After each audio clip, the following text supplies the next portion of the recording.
Great pleasure to welcome Bhagyashree Dengle, who's the Executive Director at Plan, Mathew from the Aga Khan Foundation, Suman Voora from Roundtable India, and Kulwant Singh, who's the Chief Technical Advisor, UN Human Settlements Program, UN Habitat. Thank you all so much for being with us. So, you know, there are funds that are now starting to come in. The government's also getting involved. When it comes to implementation, key question that somebody asks is, if you want to donate money, we want to put money into a good cause, are we sure the money will be spent correctly? What would you say to them? Absolutely, yes. I mean, if an organization is Plan India implementing, then I can speak for Plan, and absolutely the money will be spent properly, correctly. And what are the sort of areas? I mean, the ones that we've been talking about, and how do you make sure that all of it is being spent correctly? Yeah, Plan is a very transparent organization. We are ISO certified, and we are working across 11 states in 2,000 schools. And I'm very proud to really report here that we have in season 2 and 3 have completed already 200 schools. And most of these schools, I mean, I can say almost 100% of these schools, the infrastructure which has been provided through this campaign, which is water, sanitation, toilets, separate toilets for girls and boys, playgrounds, rainwater harvesting facilities, are being maintained by the school management committees and children. Because now there is a mandate by the government, every government school has a school management committee.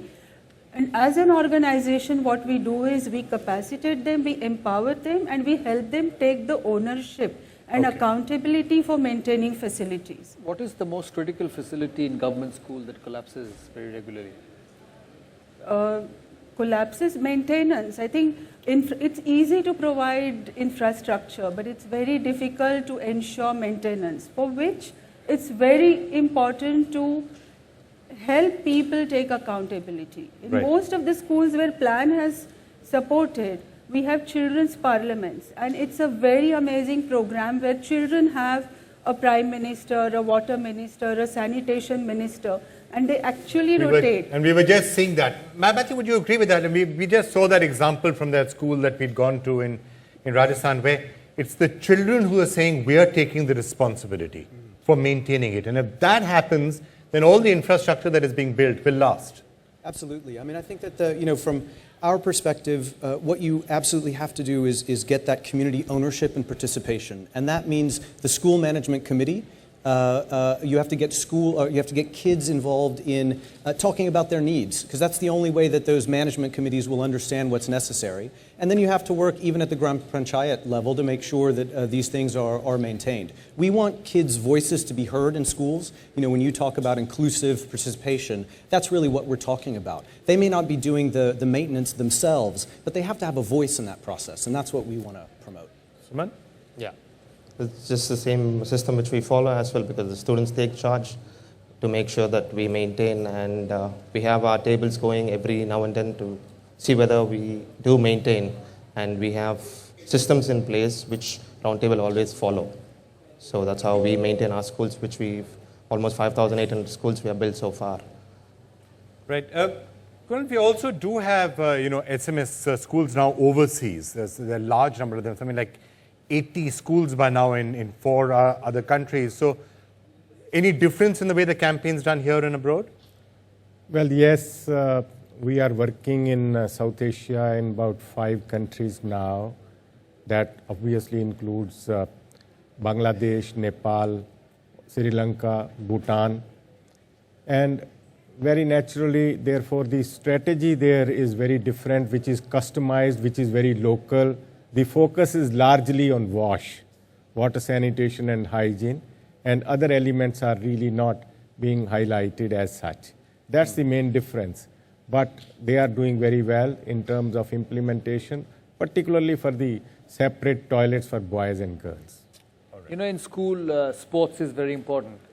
That's what kids come, and we had some children before you who sing and who want to go to school and play the sport. So supposing if a sports team is doing well in a certain sport and reaches a tournament level, you know, what the school can do or these schools can do to maintain that level, because it's expensive. You know, equipment in particular is expensive. Travel, you know, to provide the facilities for them to train is not cheap. So how can the schools provide all these basic facilities. During the implementation, basically the engagement and involvement not only of the school management, but also of the, sometimes also of the local community is there, so that there is a kind of ownership.